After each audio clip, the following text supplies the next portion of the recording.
What if the persistent feeling that something is missing in your life is not a sign of your weakness, but a story you have been taught to believe? Imagine for a moment that the structures, the dogmas, and the traditions you know were designed to obscure the most profound insight in human existence, the truth that you carry within you a boundless source of wisdom, a quiet fire that institutions have sought to contain for centuries. What if the great teachers of humanity never came to be idolized? They came to serve as mirrors, reflecting the light that has always been dormant within you, waiting for the right conditions to awaken. But if their essential message was not about creating followers, if it was obscured by layers of control and interpretation, then what was its core? And why is this understanding surfacing within you at this exact moment? For many years, my path has been to walk inward, exploring the universal principles that flow beneath all traditions. What I am about to share is a perspective. For some, it may feel like returning home. For others, the mind may resist, for it is not yet prepared to release its grip on the familiar. But if you choose to remain, if you feel a quiet resonance, a deep and ancient pull towards something more authentic, then this is not simply another video you stumbled upon. This is a quiet invitation from your own inner self. In these next moments, I will offer a perspective on 3 simple truths that can help you reconnect with your innate sense of clarity. We will touch upon why movements of profound inner truth are so often reshaped into external systems of control. And a little further on our journey, I will share an idea that may confirm for you that your presence here is no coincidence. But first, allow me to share an observation about a moment I witnessed that shifted my own understanding. A few years ago, I was observing a gathering where people were being taught about their inherent flaws and the need for external salvation. The speaker was passionate, talking of how we are all incomplete and must seek redemption from an outside source. But as I watched the faces in the crowd, filled with a deep longing to be worthy of acceptance, a simple thought arose within me. What if we are not incomplete? What if we never were? Later that day, I revisited the words of the great sages, not the interpretations written about them, but their most direct and simple pointers. And I found a consistent stream flowing through them all. The source of peace is found within. You are the awareness of the world. Before all thoughts, there is a simple stillness. These were not complex philosophical ideas. They were signposts pointing inward. Their wisdom was not just for people thousands of years ago. It was speaking directly to you now. And this led to a question that became the center of my own inquiry. If the essence of these teachings was to guide each person toward the boundless wellspring inside them, if the core message was that we all share a common, luminous awareness, how did we arrive at belief systems that so often encourage a sense of smallness, guilt, and separation from life's source? The answer to that is a subtle one, yet it changes how you see the world. But before we explore it, I ask you to join me in a brief reflection. Quiet your mind for just a moment. Let go of every image you've been given about wisdom. Forget the statues, the books, the temples. See the teacher as they were a human being walking with the marginalized, the forgotten, the outcasts of society, not because they sought to fix them, but because they saw in them a raw authenticity that the established order had overlooked. One such teacher sat by a well with a person shunned by society and said, "The water I speak of becomes a spring that flows into eternal life." This was not a conversation about physical water.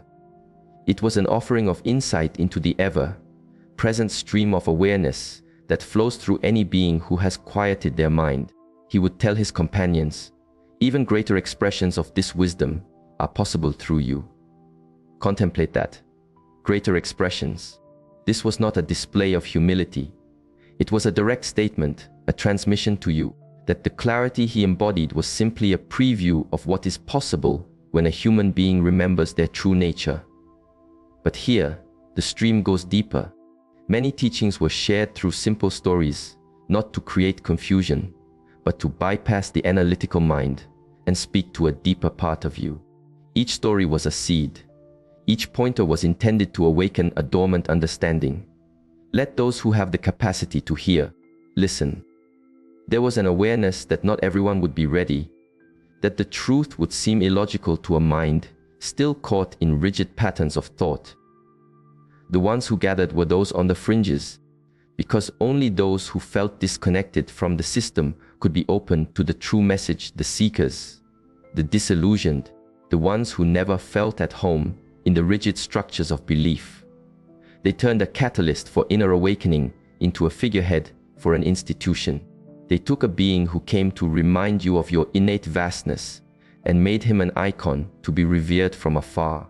The call to walk this path with me became direct your worship to me, but the inner fire that could not be extinguished. And if you are still present with me, if a part of you feels a quiet recognition, it is because that same inner fire recognizes itself. You are beginning to remember. But I have not yet shared the most transformative insight, the part about how entire empires can reshape inner truth and how the most profound teachings remain hidden in plain sight. That is just ahead. But first, let me ask, have you ever felt a calling for something more expansive? As if there's a quiet vastness inside you that organized beliefs could never fully hold. Acknowledge this feeling with a simple inward nod. If you understand this gentle stirring, the process is a recurring one throughout history. In the early 4th century, a Roman emperor was facing a pivotal moment. The story goes that he had a vision of a symbol with a promise of victory. He was victorious, and what he did next profoundly altered the course of human consciousness. He endorsed a rapidly growing spiritual movement. Now, this is often seen as a great moment of preservation. But consider another perspective. What if this was the moment a living stream was channeled into a static container? The emperor didn't just accept the movement, he formalized it. He took a fluid, evolving understanding that was spreading organically among common people, women, and the marginalized, and he gave it an official structure. In 325 AD, he convened a great council. Hundreds of influential figures gathered to decide what this belief system would officially become. They debated which texts would be considered sacred. They created formal doctrines. They defined the nature of the divine. Consider that for a moment. They attempted to define the undefinable through intellectual debate and consensus. What is often omitted from these historical accounts is that there were other streams of teaching, many of them. The teachings of Thomas, the insights of Mary, the perspectives of Philip. These texts contain the more contemplative, the more inward-looking pointers for awakening. In one of these texts, the teacher is recorded as saying, "If you bring forth what is within you, that which you bring forth will be your liberation. If you do not bring forth what is within you, that which you do not bring forth will be your undoing." This is not about allegiance to an external figure. It is about the vital importance of realizing the deep awareness within yourself. But these teachings were deemed unacceptable. They were set aside, hidden, and mostly forgotten for over 600 years. Why? Because their message was profoundly empowering. They suggested that every human being has a direct, unmediated connection to the source of life. They suggested you do not require a priest, a temple, or any institution to experience this deep connection. They taught that the kingdom of heaven is not a destination after you die. It is a state of conscious awareness you can access in this very moment. The established systems did not fear the teacher's message. They feared the implication of what would happen if everyone realized they carried the same wellspring of wisdom within them. So they crafted a belief system about the teacher rather than encouraging the path of the teacher.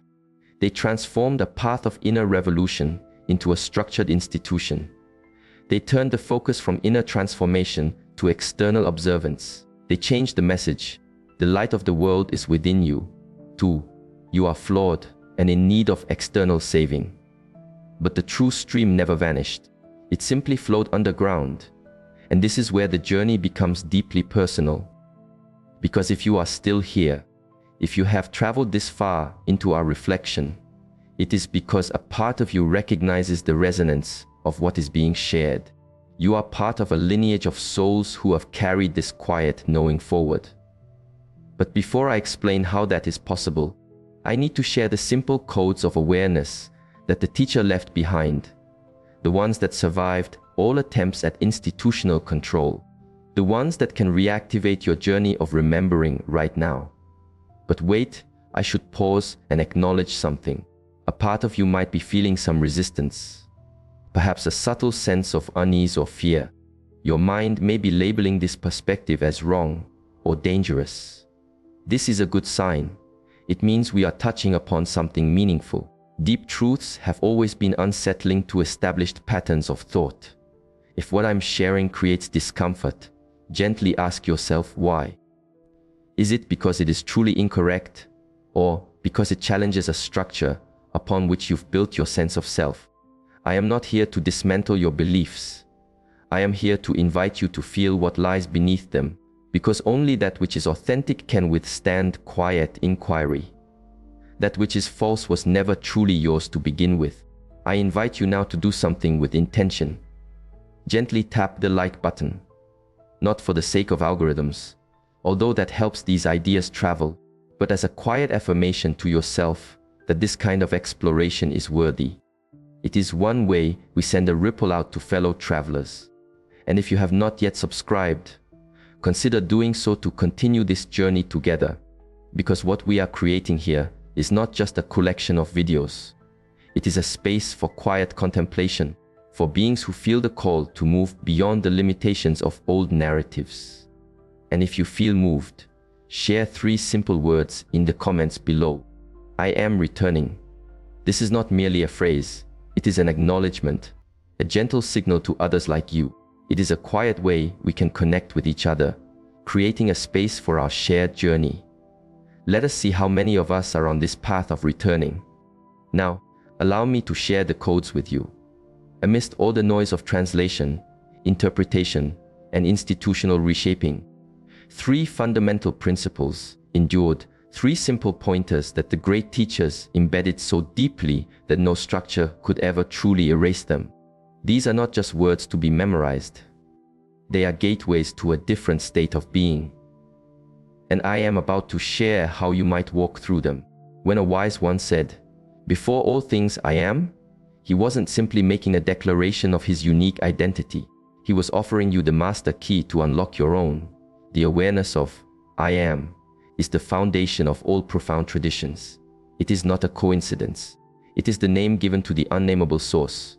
Yet, here is the gentle insight.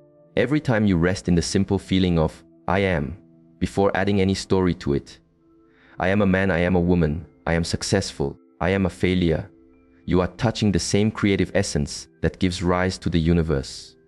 Try this with me in this moment.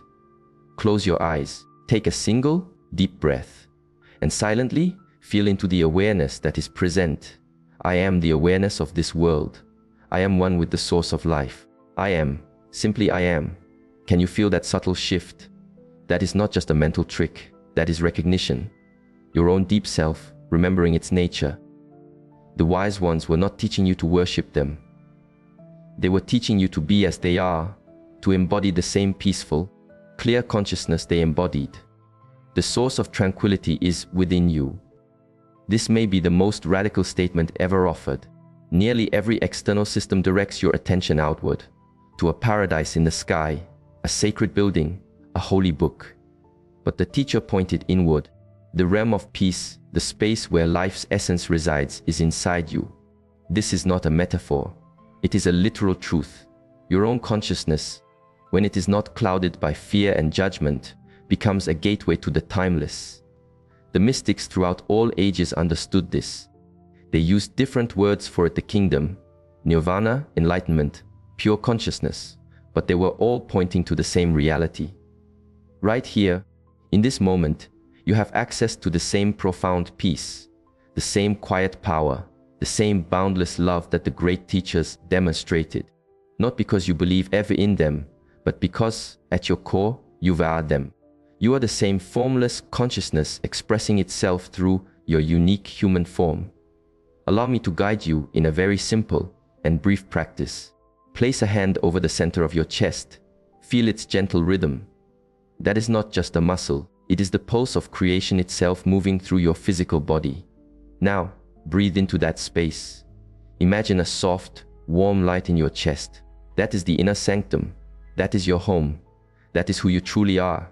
Truly, I say to you, whoever aligns with this awareness will also be a vessel for the works that I do, and even greater works will flow through them. Greater works. Not the same, but greater. The great teacher was not the final point of human potential. He was the demonstration of it. He was showing you what is possible when a human being fully awakens to their innate, divine nature. The miracles that were reported, acts of healing, of profound insight, of transcending perceived physical laws, were not special abilities reserved for a chosen one. They were the natural expressions of an awakened consciousness. And the promise was that even greater expressions would flow through you. What if the next step in our human journey is not technological, but a transformation of consciousness? What if you are here for more than just survival, for more than paying bills and then ceasing to be? What if you are here to demonstrate the possibility of a different way of being? Every time you choose compassion over anger, you perform a quiet miracle. Every time you forgive what seemed unforgivable, you transcend the limits of the small self. Every time you speak a truth that helps another being to feel free, you are channeling the same flow of wisdom that the teacher embodied. You are not less than the great sages. You are the same current of awareness in a different stream, having a different experience, yet expressing the same timeless consciousness. Now, I can sense the thought arising in some minds. This sounds too simple to be true, or if this is real, why do I not feel this way? That is precisely what we must touch upon next, for there is a reason you have felt disconnected from this inner knowing, and it is perhaps more subtle than you think. If we all carry this inner light, if we all have access to this kingdom within, why does our world often seem so filled with struggle? Why do most people feel a sense of powerlessness, separation, and limitation? Because there has been a subtle but persistent process that encourages you to forget who you are. This did not begin with any single institution or historical event. It began the moment awareness first identified with a physical form and experienced the illusion of being separate. But this illusion was later harnessed by systems of control. Every child is born in a state of unity. Have you ever looked into the eyes of an infant? There is a profound wisdom there, a pure, uncomplicated presence. They have not yet learned to draw a line between themselves and the universe. But then, the conditioning starts. We teach them that they are merely a body, only a name, a separate entity in competition with everything else. We teach them to fear, to seek approval, to find their worth in things outside of themselves. By the time they are adults, the memory of their true nature has become a distant echo. They believe themselves to be small, finite, mortal creatures, living a brief existence before vanishing. This is not a conspiracy. It is a tragedy of forgetting. An awakened human being is difficult to control. If you knew, deeply knew, that you are a sovereign expression of life itself, would you so easily accept being told what to think, how to live, who to revere? And here is the subtle brilliance of the system of control. It did not try to extinguish spirituality. It redirected it. It took your natural, human longing to connect with something vast and timeless and channeled it into institutions. It made you believe you require an intermediary to connect with the source of life, a guide, a building, a book, a ritual. They took the example of the teacher who came to dissolve the imagined separation between human and divine and turned his story into the ultimate instrument of separation. You can only reach the source through my story, is what they implied. But what was truly meant was, the way to the source is by becoming what I have demonstrated. They turned liberation into a transaction instead of a transformation. They convinced you that you are born incomplete, flawed, unworthy of a direct communion with the divine. And so, you may spend your life trying to earn something, that was yours from the very beginning. But the most profound tragedy is not that these systems took your power. It is that they convinced you to give it away freely. They made you a willing participant in your own spiritual confinement. Every time you say, "I am only human," you are affirming a limited identity and denying your boundless nature. Every time you say, "Well, I could never achieve that," you are placing a ceiling on an infinite potential. Every time you seek the divine outside of yourself, you reinforce the illusion of separation. But there is something these systems never accounted for. Truth has a tendency to resurface. The quiet flame refuses to be put out. And in every generation, some remember the contemplatives, the healers, the artists, the visionaries, the ones who never quite fit into the neat boxes of society because they carried a memory of a vast inner space. And now, in this time of great shifting on our planet, this remembering is happening at an accelerated pace. Which brings us to why you are truly here, why you found this reflection, why you have remained present for nearly 20 minutes when the modern world tells us our attention span is mere seconds. It is because you are one of them. You are one of the quiet flame keepers.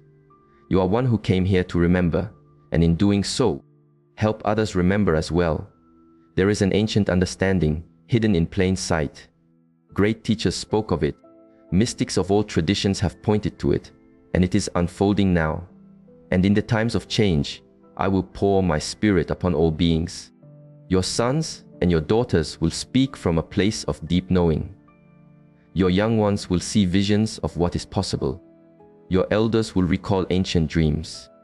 This is not about the end of the world. It is about the end of a world of forgetting, the end of the age of separation. It is the dawn of the age of remembrance. Look around you with quiet eyes. People are stirring everywhere. They are questioning all that they have been taught. They are leaving behind structures that make them feel small. They are seeking truth in the stillness of their own hearts. They are having experiences that cannot be explained by old models. They are remembering things beyond this single lifetime. They are developing intuitive senses. They are healing themselves and each other in ways that are deeply profound. The scientific establishment may call it a placebo effect. The religious establishment may call it misguided. But you know what it truly is? It is human beings remembering they are not just human beings. Modern technology was designed to distract us, yet instead it has connected the ones who are awakening. Now, an insight can circle the globe in an instant. The quiet flame keepers can find one another across vast distances. You did not arrive at this video through mere chance. You were not led here by an algorithm alone. You are here because your soul recognizes the frequency of this shift that is taking place. You are part of what the ancient texts called the 144,000, not as a literal number of people, but as a symbol, a representation of those who choose to embody the pure, unconditioned frequency of awakened consciousness. You came here for this moment. You chose to be embodied at this pivotal time on earth, to be a part of the great remembering. Your purpose is not to save the world.